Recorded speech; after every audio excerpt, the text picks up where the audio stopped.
बीड जिल्ह्यातील वाल्मिक कराडच्या मर्जीतले जे पोलीस अधिकारी आणि कर्मचारी 26 जणांची यादी मी 27 जानेवारीला जाहीर केलेली होती आणि त्या संदर्भात गृह मंत्रालय आणि पोलीस अधीक्षक बीड यांनाही तक्रार केलेली होती आणि या तक्रारीची दखल घेऊन आता त्या संदर्भातले पुरावे जे आहेत ते मागण्यासाठी मला नोटीस आलेली आहे। बीड पोलीस अधीक्षक कार्यालयात या नोटीसीचं उत्तर देण्यासाठी आणि सगळे पुरावे घेऊन मी सोमवारी 17 मार्च रोजी बीड पोलीस अधीक्षक कार्यालयात जाणार आहे आणि या संदर्भामध्ये जे पोलीस अधिकारी आणि कर्मचारी होते त्या संदर्भामध्ये जे पोलीस अधिकारी गुन्हेगारांना पाठीशी घालतात किंवा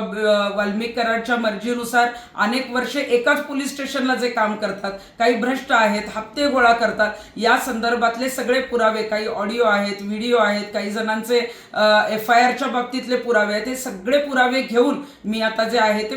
पोलीस अधीक्षक कार्यालयात जाणार आहे आणि माझी गृहमंत्री आणि पोलीस अधीक्षकांना हीच मागणी असेल की तुम्हाला पुरावेच पाहिजे होते ना, आता पुरावे घ्या पण तात्काळ यातले पोलीस अधिकारी आणि कर्मचारी जे आहेत ते बीड जिल्ह्याच्या बाहेर त्यांची बदली होणं गरजेचं आहे आणि ज्यांनी पूर्णपणे चुकीचं काम केले त्यांचं निलंबन होणं गरजेचं आहे। यामध्ये कुणाचा जर राजकीय दबाव असेल किंवा राजकीय आशीर्वाद असेल तर तो आता बाजूला ठेवा, कारण बीडचा जर गुंडाराज रोखायचा असेल तर मात्र आता या पोलीस अधिकाऱ्यांना बीड जिल्ह्याच्या बाहेर घालवणं गरजेचं आहे।